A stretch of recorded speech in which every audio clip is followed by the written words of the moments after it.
How much is this? I don't think this would fit you. Well, I didn't ask if it would fit. I asked how much it was. How much is this, Marie? It's very expensive. It's very expensive.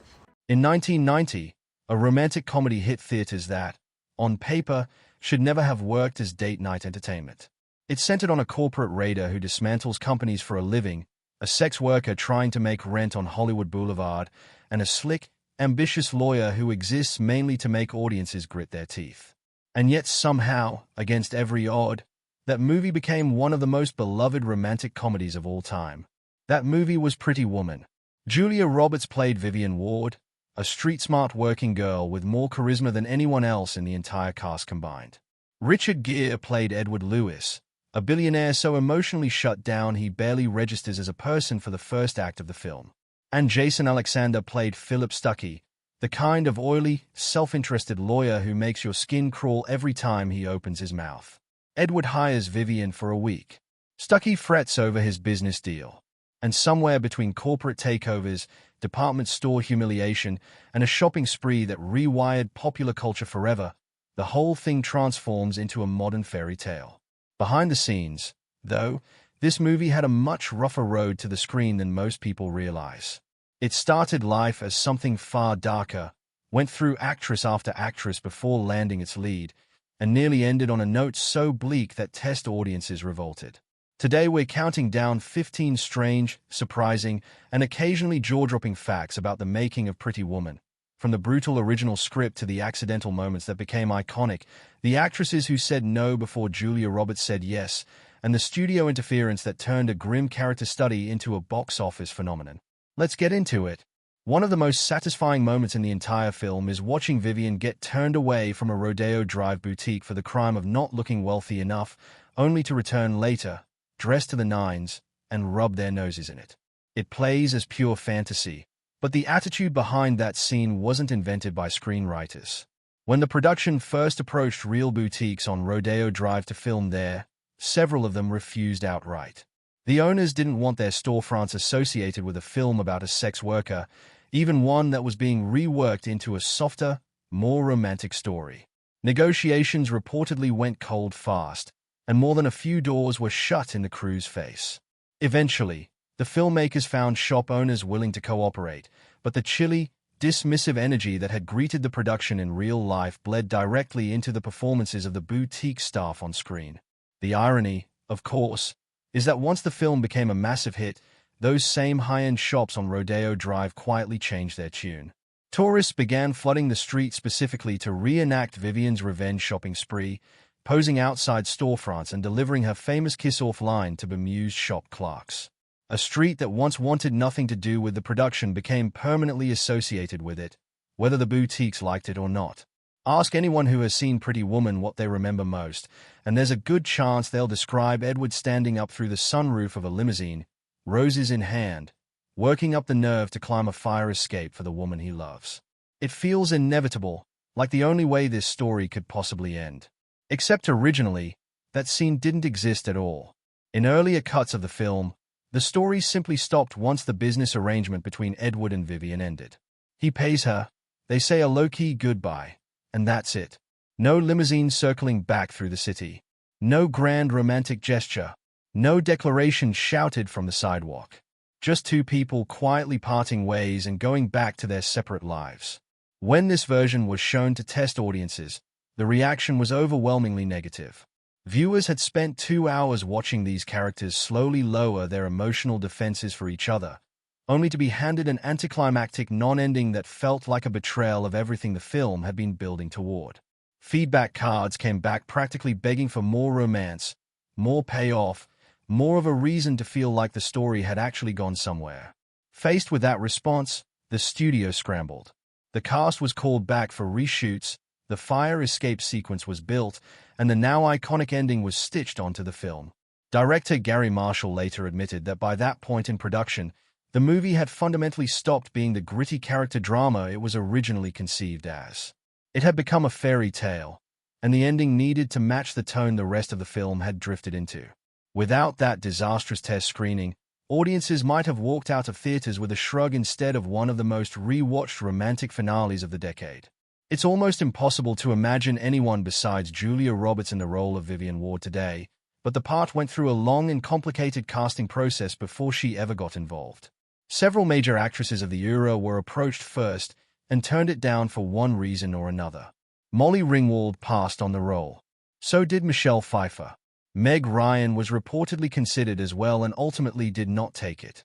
Daryl Hannah is said to have rejected the part outright, reportedly finding the earlier version of the script demeaning toward women. That reaction makes a lot more sense once you understand what the character originally looked like on the page. In the earliest drafts, Vivian wasn't the quick-witted, magnetic personality audiences eventually fell in love with. She was written as a much darker, more tragic figure, closer to a cautionary tale than a romantic lead. That tone shaped who casting directors initially considered for the role, since the character needed someone who could carry heavier, bleaker material rather than charm an audience for 2 hours. As the script gradually got reworked into something lighter and more romantic, the character shifted too. Jokes were added, the tone softened, and Vivian became less a symbol of despair and more someone audiences would genuinely want to follow around for the better part of 2 hours. That shift lined up almost perfectly with what Julia Roberts brought to auditions. Big, expressive energy, an ability to be funny and vulnerable in the same scene, and zero hesitation about looking a little ridiculous if it served the moment. Once she signed on, the role reportedly kept evolving around her strengths, and the finished film ended up leaning heavily into exactly the qualities that made her stand out. Richard Gere plays Edward Lewis with such effortless confidence that it's easy to assume the role came naturally to him at a high point in his career. In reality, the opposite was true. Before Pretty Woman, Gere had reportedly been seriously questioning whether he wanted to keep acting at all. His career had cooled off significantly through the late 1980s. The projects coming his way weren't generating much excitement, and by most accounts, he wasn't feeling particularly inspired by the roles being offered to him. So when the script for what would become Pretty Woman landed in front of him, a story about a wealthy businessman hiring a companion for a week, it reportedly didn't strike him as an obvious career-reviving opportunity. What ultimately drew him in wasn't the romantic premise. It was the character underneath it. Edward is written as someone almost completely disconnected from his own emotions, a man so guarded that he doesn't seem to know what he actually feels about anything in his life. Gere apparently found that internal journey compelling, the slow process of a shut-down person being cracked open by someone who refuses to play by his usual rules. Gary Marshall reportedly encouraged him to dig into that emotional arc rather than simply coast on charm and expensive suits. The gamble paid off in a massive way. The film became a defining role for Gere and effectively reset his career, pushing him back to the top of the industry almost overnight. It's a strange thought that one of the most iconic romantic leads of the era almost didn't happen because the actor playing him was mentally halfway out the door. If your instinct while watching Pretty Woman is that Philip Stuckey is one of the sleaziest supporting characters in 1990s cinema, you're not wrong. Jason Alexander plays him as slick, self-serving, and quietly menacing whenever he thinks no one important is watching. What's surprising is that this is actually the toned-down version of the character. In earlier, darker drafts of the script, Stuckey was reportedly written with an even more predatory edge, leaning further into cruelty and menace than what eventually made it to screen. In that harsher version of the story, he wasn't just an unpleasant business associate. He was closer to a genuine threat, the kind of character that would have pushed the entire film into much heavier dramatic territory. As the overall tone of the movie shifted away from gritty drama and toward romantic fantasy, that version of Stuckey no longer fit.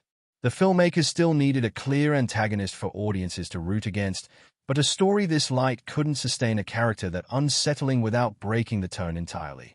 Some of the more disturbing elements of his behavior were dialed back, though enough of the character's underlying nastiness was preserved to make him thoroughly unlikable. Alexander plays the part with a kind of performative charm around clients that flips instantly into aggression the moment he feels threatened, which makes him exactly the kind of person Vivian has likely spent her whole life trying to avoid, and exactly the kind of person audiences are relieved to see Edward finally turn against. The opera sequence in Pretty Woman looks, on the surface, like a standard scene of a wealthy man showing off his cultural sophistication to a date who's out of her element. But the specific opera featured in that scene wasn't a random production the filmmakers happened to have access to. It was deliberately chosen because its story mirrors Vivian and Edward's own situation. Without spoiling the specifics of the opera itself, the plot involves a woman from a very different social world being swept into a life she was never meant to have, which lines up almost too neatly with what Vivian is experiencing in that moment. Watching from her box seat in that unforgettable red dress, she reacts the way an actual person unfamiliar with the material might, full, unguarded emotion rather than restrained appreciation.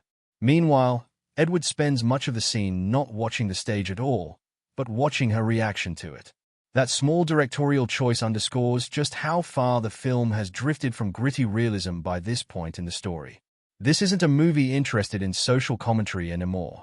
It's leaning fully into fairy tale territory, just with sharper wardrobe and messier real-world implications. Choosing an opera that essentially mirrors the central relationship turns the entire sequence into something closer to a hall of mirrors, with Vivian watching a heightened reflection of her own circumstances play out on stage while Edward quietly grapples with what role he's actually playing in her story.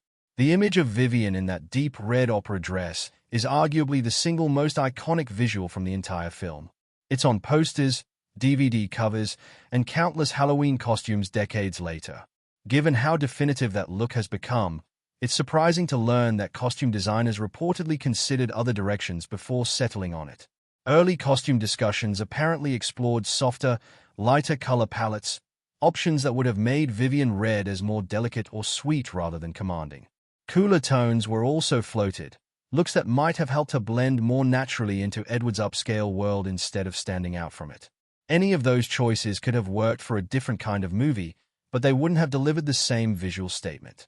Settling on that deeply saturated red turned her entrance at the opera into something closer to a coronation, a moment where the audience is forced to fully recalibrate who this character has become. Then there's the jewelry box scene, which produced one of the most memorable unscripted moments in the film. As written, it was a fairly conventional beat.